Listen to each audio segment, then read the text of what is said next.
combating nutrition disinformation and general bull.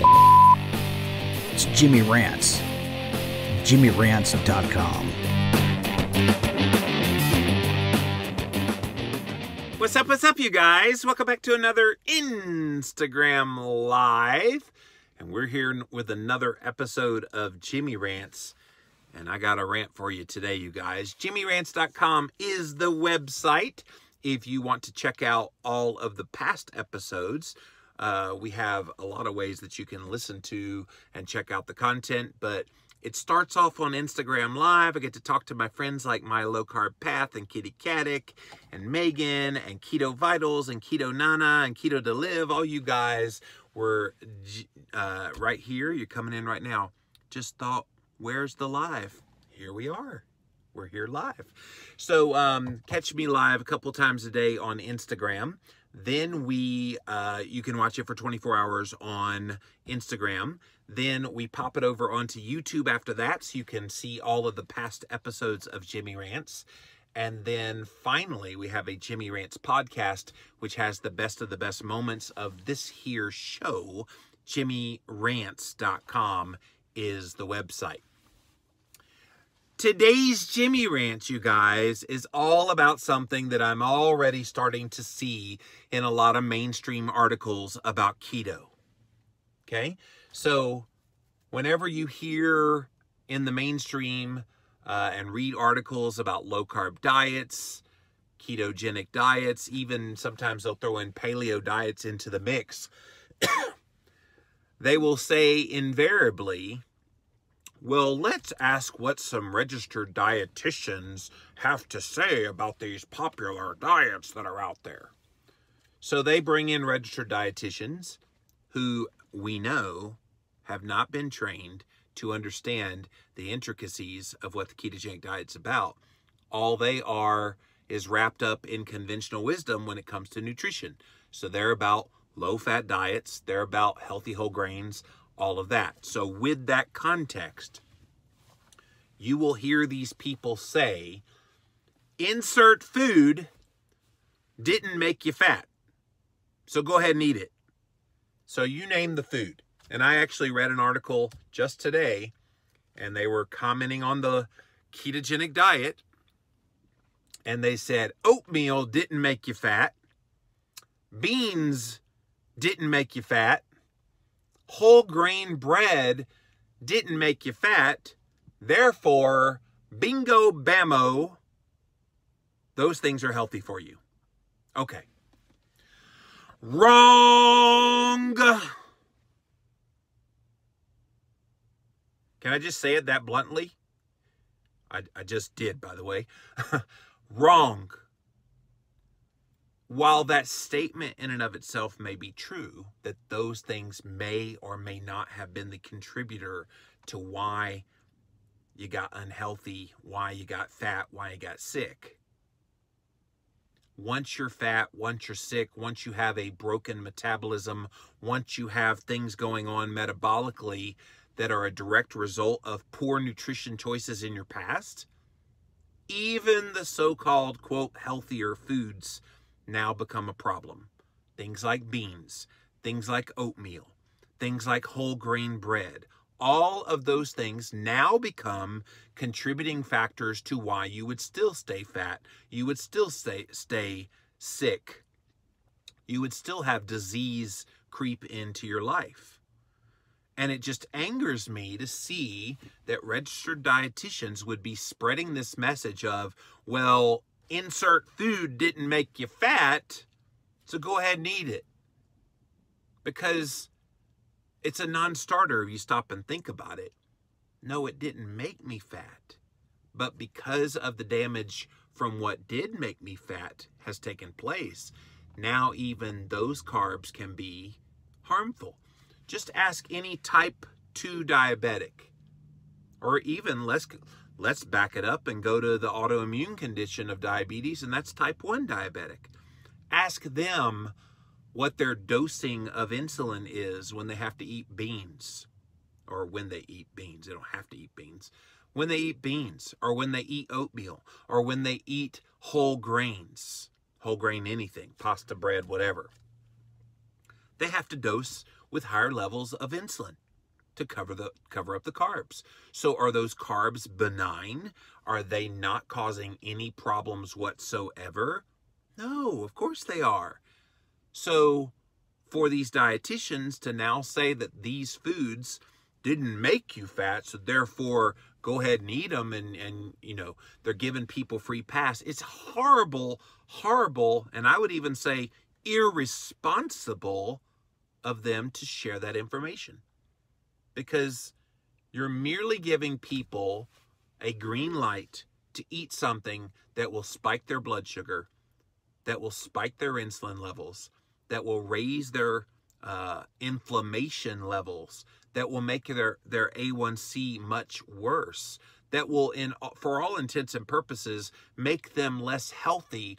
And, oh yeah, by the way, because of all those things that I just described, they won't be able to lose weight and probably will put on weight. So then they go, well, wait a minute, I'm eating whole grains, I'm eating oatmeal, I'm eating beans, and this registered dietitian said that it didn't make me fat, so go ahead and eat it, and it's all healthy. And yet you get unhealthier and unhealthier and unhealthier. Then you start to wonder what's wrong with you. You start to think, oh my gosh, maybe it's something about me. So then it becomes this character issue of, well, the diet's right, so what's wrong with you? And I hate that. I hate that we've come to that when it comes to nutrition now. And unfortunately, that's kind of the way things have gone, and they will continue to go until people's eyes are opened to the truth. And the truth is, this whole notion of insert food didn't make you fat, so go ahead and eat it. I'm sorry. If you got overweight or obese, if you got blood sugar levels that got out of control that led you to develop type 2 diabetes, if you developed metabolic damage of some sort leading to insulin resistance or metabolic syndrome or any of these other metabolic disturbances, even those so-called healthy carbs, and fruit's a big one on these lists, by the way, that I've been reading. They're looking at keto. Oh, it cuts out all fruit. That's horrible. How are you supposed to get your micronutrition? I'm going, have you heard that there's micronutrients in other foods besides fruit that don't have the big load of sugar? And so that they're going to come after all of those things. And of course, this is not new, guys. I have been blogging since 2005 and podcasting since 2006. They have pulled this same crap with low carb that entire time. These same old tired arguments over and over and over again. They actually are starting to sound kind of insane. You know, when you say the same thing over and over again, hoping, you know, it's different results. They're not getting anywhere with that. And yet they keep trying it. So they're now officially, dietarily insane. So that's where it is. But the truth is, the insert food didn't make you fat, so go ahead and eat it. That is just so wrong. And it's going to cause more people harm than good. It sounds good on the surface to say, oh, eating beans, that didn't make you fat. Eating fruit, that doesn't make you fat. Eating this, eating that, that didn't make you fat. So therefore, it's a green light. Is such bad information. I just can't believe they're able to get away with saying that kind of stuff. All right, guys, I want to see what you guys have to say. Welcome in, welcome in. Thanks for being here. Hello from Norway. Always happy to see my international friends. Mitzi, who is a nutritional therapy practitioner. Hello, Mitzi. Their jobs depend on them not understanding, and that's sad to me. Because they go to school, just like medical doctors go to school to learn about medical training, registered dietitians go to school to ostensibly learn about the way nutrition impacts health. And unfortunately, in their years of schooling to become a registered dietitian, they don't learn even an inkling of what people like you, Mitzi, and Christine, and all the other nutritional therapy practitioners learn in just 9 months. Now, obviously, you continue to learn after the 9 months of the training to become an NTP, but come on. come on. They should know at least a cursory knowledge of a lot of the stuff that an NTP should already knows. My Low Carb Path Cat says, yep, oatmeal and healthy whole grains is what they say every time. I don't get it, Cat. That stuff, if they just pulled out a blood sugar monitor, anybody that thinks those things are healthy, pull out a blood sugar monitor. I really wish we could, like, when we get the Apple Watch or some device that will let us see in real time our blood sugar, it's going to open the eyes of so many people. And when we can finally do at-home insulin tests, Johnny bar the door, there's going to be so many people doing N=1 tests that will look at what the metabolic response is to some of these so-called healthy foods. It ain't good. It ain't good at all.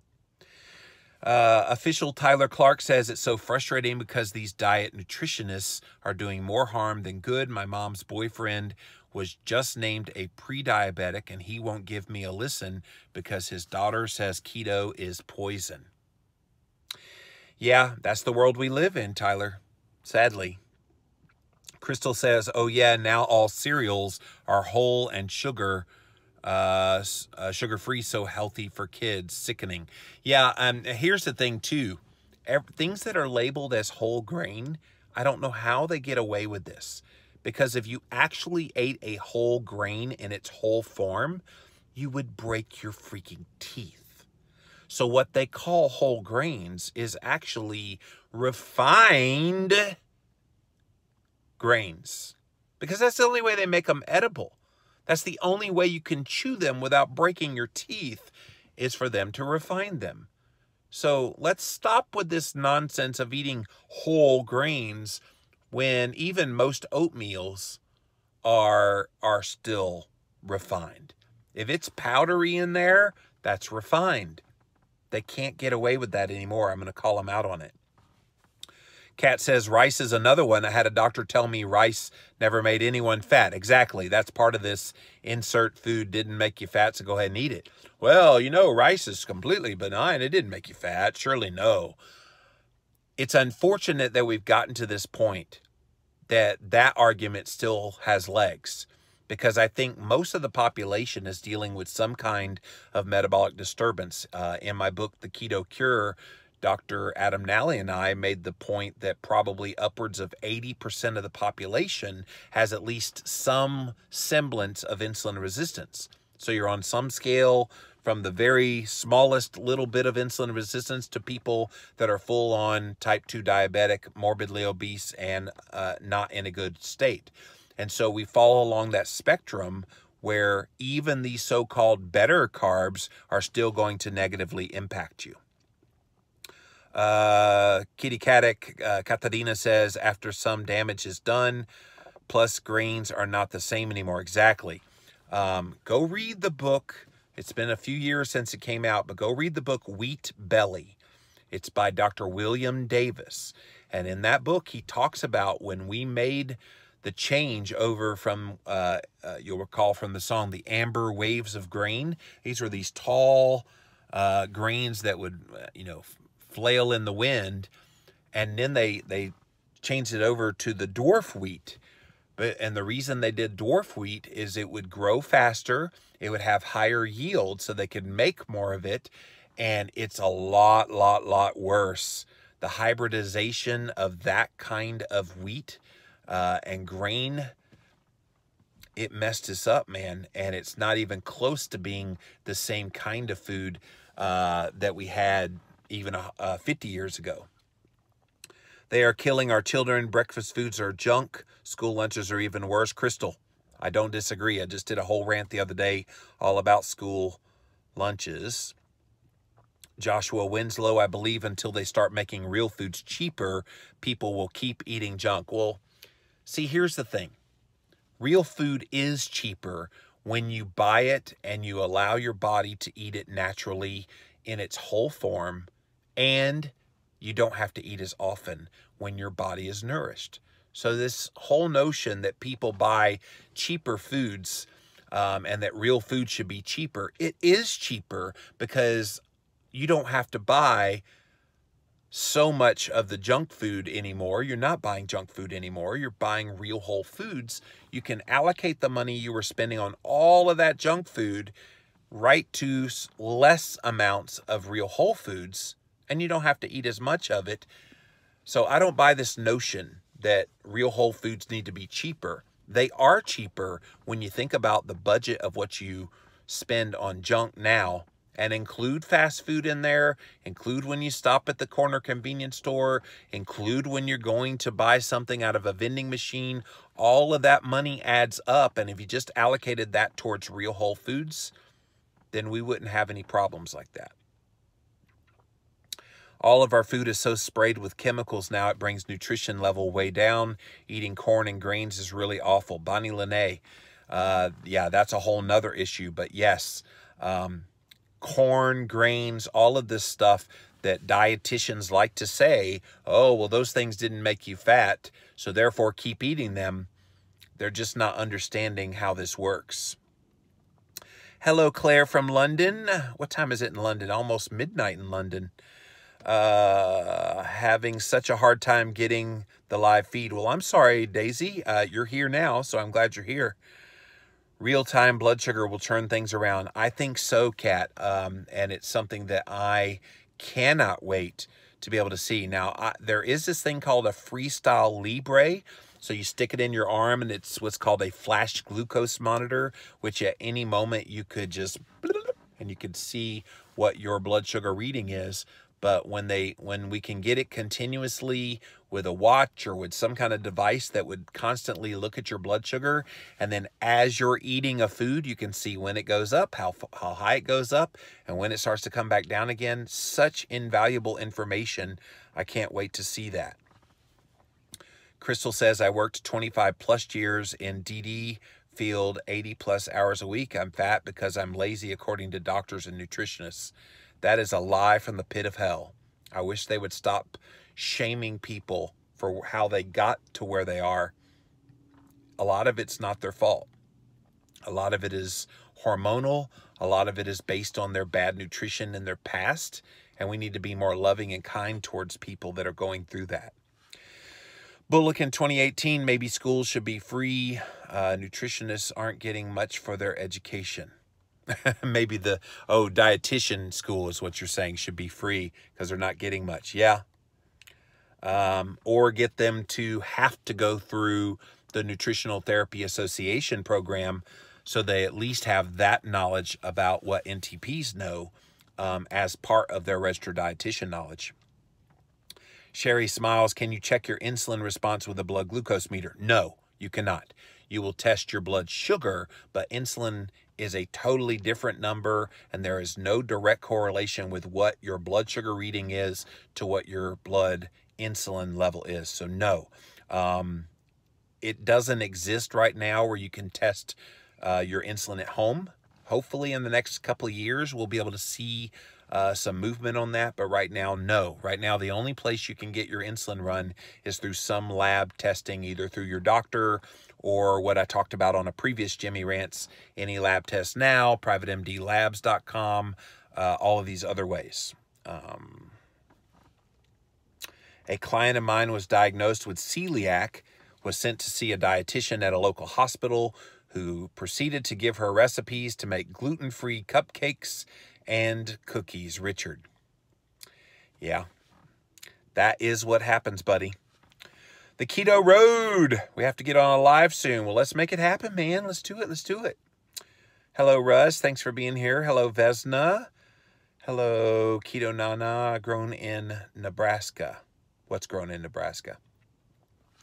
Read that book a while ago. Must-read list talking about wheat belly. Thank you, Kat. This rant is right on. Thank you, Keto Vitals. Just waiting for doctors to realize there's basically an allergy to carbs and the body needs time for a reset. And I envy those people who can eat carbs and it not impact them. Because I think they're in the rarity. I think they're in the great minority that most people have damaged their ability to metabolize carbs well. And that's most of us watching this right now. But some people, they can eat pretty much anything they want and stay slim, and their health markers all stay good. So I don't think we need to look at those people and say that is an argument for why people should be eating carbohydrates. I don't think it is. If you've been messed up metabolically, then you just have to recognize that you've shot your wad when it comes to carbs. I often say in interviews when I'm interviewed in other people's podcasts that I've already eaten all the carbs I'm allowed to eat for my entire life, the first 32 years of my life.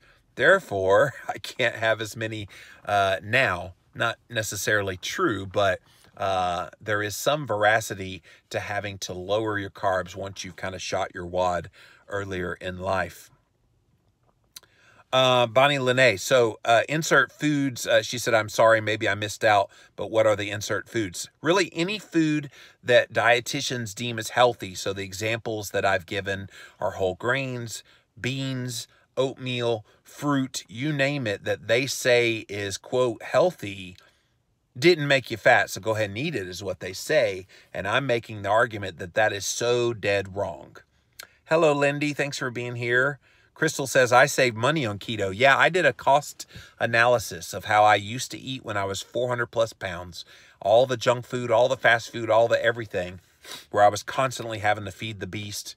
And then how I eat now with very high quality, real whole foods. I spend a third less now than I did then on all that crappy garbage. Even though I'm eating higher priced foods, I'm not eating as much of it because I'm not as hungry. And then you throw in the periods of intermittent fasting, and you throw in the periods of even some extended fasting, and it's even more money back in your pocket. So it's really interesting when you do a cost analysis. Keto coach Russ Holstein says people are stuck eating all the wrong carbohydrates. They're stuck burning sugar and fighting hunger all day long, and don't understand what you're saying that we eat less. So even though we buy better food in. I didn't know what that last little bit meant, but I think I get the gist of what you're saying, that they don't get that you'll end up eating less because right now they're feeding the beast. But this is where we educate them and we say, hey, give it a go. And when they start eating the good stuff, that's when they'll learn they don't have to eat as often. Hello, Alterna Sweets. If you love ketchup, you guys, go get Alterna Sweets ketchup. Really, really good. My grocery budget has been halved since keto, unless I'm restocking baking ingredients. Amy 1026. Yeah. I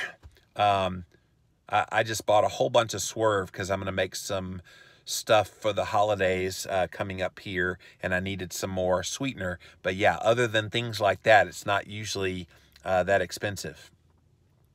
Paula Johnson 61, fasting saves money too. Yep, sure does. The movie Gladiator shows Russell Crowe walking through his waist-high dwarf wheat fields in ancient Rome. LOL. How to Cook with Vesna. That's cool. I did not remember that, but Gladiator's an old movie at this point. Kat says, my low-carb path. When I was obese, a doctor put me on a low-fat, calorie-restricted diet, and when it didn't work, the doctor then accused me of cheating. He couldn't believe a high-carb, low-fat diet would fail. And sadly, that's very true. And I think some of these dietitians that make these comments in these articles about insert food didn't make you fat, so go ahead and eat it, they think the same way.